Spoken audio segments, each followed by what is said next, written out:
Halo sahabat bangsa, dimanapun kalian berada, selamat datang di Bangsa Indonesia, podcast yang akan membangkitkan getaran cinta tanah air di hati kita semua. Saya Nansika Titing, hari ini akan memandu obrolan seru kita dengan tema visualisasi bangsa yang menggugah rasa cinta tanah air. Ini bagian dari kampanye Bangga Berbangsa dan Bernegara di Indonesia. Hari ini saya tidak sendiri karena saya ditemani oleh 4 narasumber yang keren-keren, yang punya passion luar biasa terhadap negeri ini. Untuk kakak-kakak, mungkin boleh perkenalkan. Kita mulai dari Kak Wibi. Halo Mbak Tika, perkenalkan nama saya Halo. Wibi Nur Hanafi, saya dari Lampung dan saya bekerja di Balai Dalakrakut Wilayah Sumatera, Seksi 3 Kota Palembang. Salam kenal ya Mbak. Halo Kak Wibi. Selanjutnya mungkin untuk Kak Diva. Boleh perkenalkan namanya. Baik, halo semua, nama saya Diva Adi Murdianto, biasa dipanggil Diva. Asal dari Sragen aslinya, tapi sekarang saya bekerja di Balai Pemantapan Kawasan Hutan wilayah 22 Kendari, Sulawesi Tenggara. Terima kasih, salam kenal semua. Salam kenal. Nah, Kak Diva, selanjutnya narasumber yang tidak kalah keren ada Kak Ayat. Untuk Kak Ayat, mungkin boleh perkenalkan namanya. Ya, baik. Nama saya Marzuk Mayat, biasa dipanggil Ayat. Saya sekarang bekerja di Balai Penyuluhan dan Pengembangan Sumber Daya Manusia Wilayah 6 Makassar. Saya berasal dari Makassar. Saya orang Makassar asli. Salam kenal semuanya. Halo, Kak. Salam kenal juga Kak Ayat. Narasumber kita yang terakhir ada Kak Muats. Terima kasih. Halo semua. Perkenalkan, nama saya Muhammad Mubarak. Saya berasal dari Luwu Utara. Itu merupakan sebuah kabupaten di Sulawesi Selatan. Untuk sekarang ini saya bekerja di instansi Balai Pemantapan Kawasan Hutan Wilayah 7 Makassar. Salam kenal semua. Salam Halo, kenal salam Kak kenal. Muats. Oke, kakak-kakak semua. Di sini kan kita mau bicara soal visualisasi bangsa. Apa sih yang kakak-kakak bayangkan tentang visualisasi bangsa ini? Mengapa visualisasi ini penting untuk menggugah rasa cinta tanah air? Mungkin saya meminta pendapatnya dari kamu, Ats, dulu. Saya yang pertama ya. Baik, visualisasi itu menurut saya itu bukan cuma melihat bendera atau peta, atau sekedar melihat Indonesia itu menggunakan apa yang biasa kita gunakan, seperti menggunakan mata. Tapi menurut saya melihat Indonesia itu juga bisa melihat melalui jiwa Indonesia itu sendiri, seperti melihat keberagaman kita yang cantik dari Sabang sampai Merauke tanpa menghilangkan identitas lokal. Nah, menurut saya visualisasi yang kuat akan mengingatkan kita bahwa kita adalah karya agung persatuan. Melihat batik, tari, atau bahkan keindahan Raja Ampat, itu harus memicu rasa syukur dan keinginan untuk menjaga. Nah, menurut saya itu adalah cara kita melihat dan merasakan Indonesia. Bagaimana tanggapan dari kakak-kakak yang lain mengenai visualisasi bangsa Indonesia? Mungkin dari saya, batik di negara kita ini itu ada berapa jenis ya kira-kira ya? Mungkin banyak banget ya. Dari yang saya baca itu batik di Indonesia itu sekitar 5 ribuan, lebih tepatnya sekitar 5.900 jenis. Itu tersebar di berbagai daerah. Lebih banyak dari provinsinya kita ya berarti ya. Provinsi kita kan Iya. cuma 36 ya. Sepertinya Iya. tiap suku Dan itu itu punya batik batik itu sendiri. khas daerah mana gitu, Kak? Batik itu paling banyak jenisnya itu ditemukan di Pulau Jawa sebenarnya. Wah, Pulau Jawa. Iya. bayangkan dari satu pulau bisa menghasilkan 5 ribuan Iya, motif. Luar luar biasa biasa.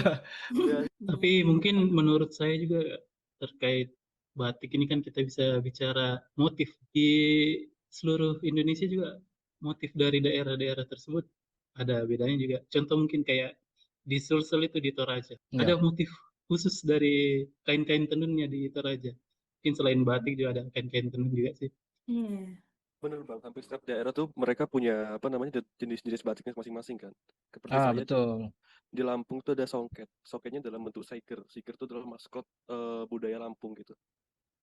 Oh, yang Jadi dipakai hampir di setiap di kepala itu ya, Mas Wibi ya? ya, itu kan jadi ikonnya Lampung gitu kan, siger namanya. Betul. Masih ada banyak daerah di Iya, Indonesia bener. ini. Betul. Ya. Bukan sekadar melihat saja, tetapi juga merasakan. Nah, sekarang sebagai anak muda yang sehari-hari berkutat dengan konten digital nih, bagaimana visualisasi bangsa ini hadir di platform digital? Saya mau minta tanggapannya dari Mas Ayat. Kalau menurut saya di era digital zaman sekarang ini ya, visualisasi itu harus relevan dan relatable. Relevan dan relatable itu jadi khususnya generasi muda ya, itu tuh cenderung resisten terhadap pesan yang bersifat menggurui atau formalistik begitu. Anak-anak muda zaman sekarang itu mereka lebih menerima storytelling otentik gitu, Ya, yang betul. dapat mereka identifikasi dalam kehidupan sehari-hari ya kan. Eh, misalnya kayak apa ya, format-format seperti Reels mungkin, Iya. TikTok. Oh iya kan kayak gitu-gitu. Cinta Tanah Air itu sebenarnya bukan hanya di upacara-upacara bendera atau acara seremonial-seremonial, tapi saat kita bangga pakai misalnya seperti kita pakai sepatu buatan lokal mungkin itu sudah memvisualisasikan. Jadi visualisasinya itu adalah aksi nyata yang kita bagi ke dunia luar sana. Salah satu aksi kita itu sebagai anak muda ya untuk memvisualisasikan cinta tanah air itu seperti misalnya bangga memakai sepatu brand-brand lokal dari negeri kita sendiri. Aksi ini kan secara langsung berkontribusi juga pergerakan roda ekonomi UMKM. Sebenarnya Indonesia itu punya potensi besar. Salah satu contoh brand lokal sepatu Indonesia itu yang sekarang lagi booming juga, itu salah satunya adalah Aero Street. Mungkin teman-teman pada tahu lah brand lokal ini. Jadi brand sepatu Aero Street ini membanggakan Indonesia melalui kolaborasi dengan Wonderful Indonesia dan desain yang menggabungkan gaya modern juga dengan kekayaan budaya Nusantara. Kayak kolaborasinya itu ada ukiran dari Dayak, suku Dayak Kalimantan, ada yang dari batik Gorga Sumatera, dan ada juga motif-motif Toraja dari Sulawesi. Dan ini mereka dapat rekor muri juga. Ya, jadi itu teman-teman dari saya mungkin.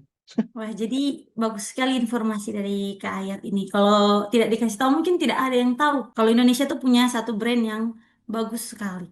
Indonesia ini kan rumah bagi ribuan suku dan bahasa ya kakak-kakak. Bagaimana sih kita bisa memvisualisasikan Bhinneka Tunggal Ika ini sebagai kekuatan yang menggugah, bukan sebagai pemecah begitu. Saya minta penjelasannya, jawabannya dari Kak Diva, boleh?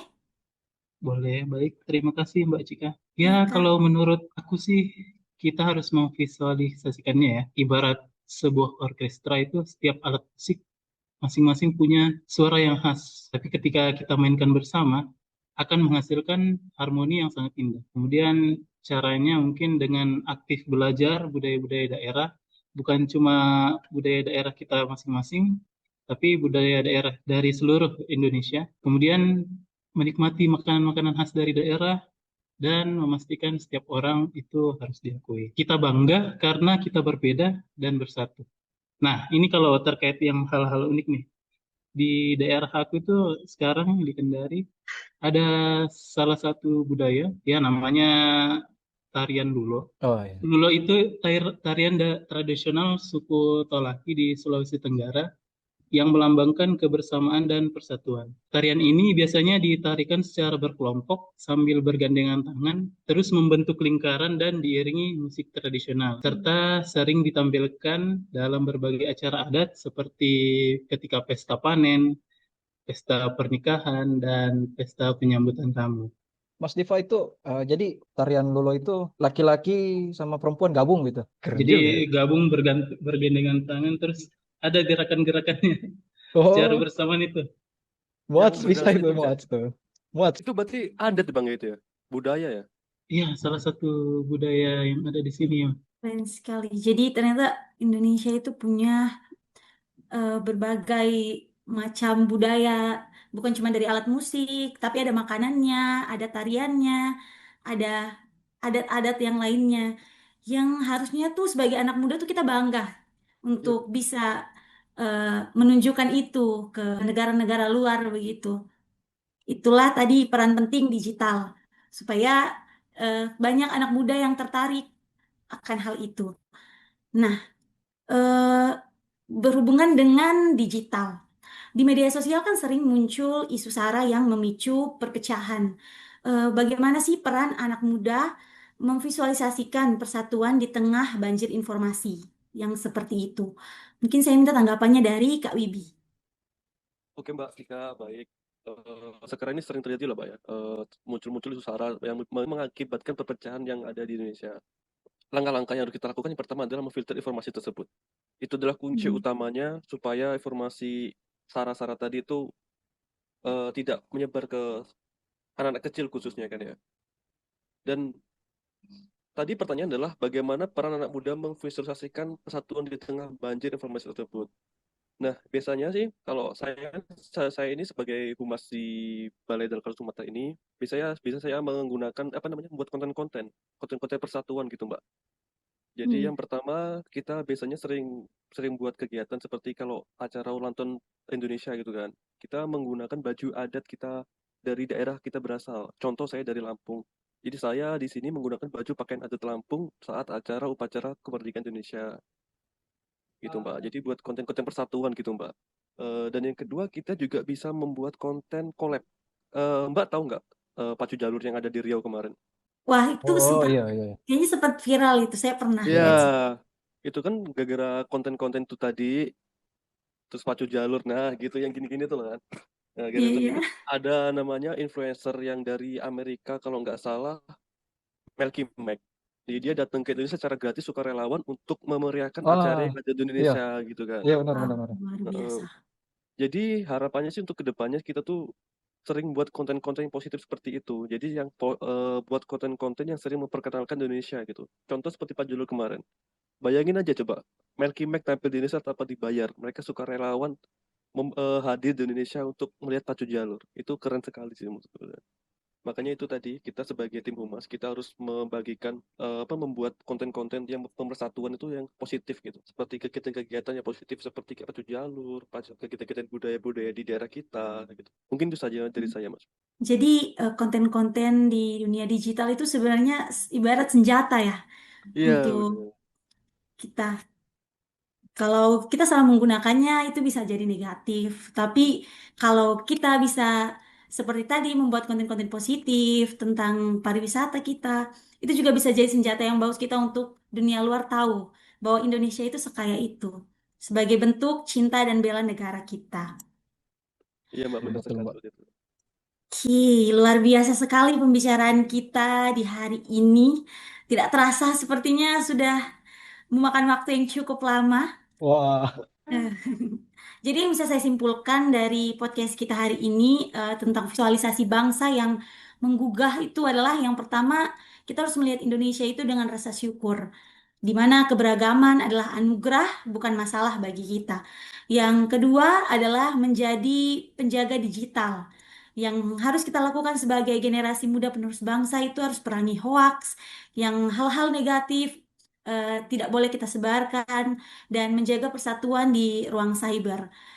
Yang bisa saya ambil untuk aksi nyata dan konsisten kita yaitu kita harus sebagai anak muda, generasi muda, kita harus mulai dari hal kecil. Seperti bangga produk lokal, seperti yang dikatakan Kak Ayat tadi. iya Kita punya satu brand sepatu yang dimana brand itu menggunakan nuansa-nuansa Indonesia di iya betul ukiran-ukirannya.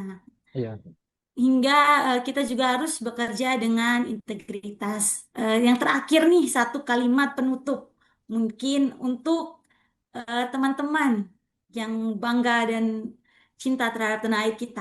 Kata-kata untuk teman-teman yang menyaksikan podcast kita ini. Indonesia adalah kita. Mari jadikan setiap langkah kita sebagai cerminan bangsa yang kita cintai. Luar Oke, biasa. dari Kak Wibi.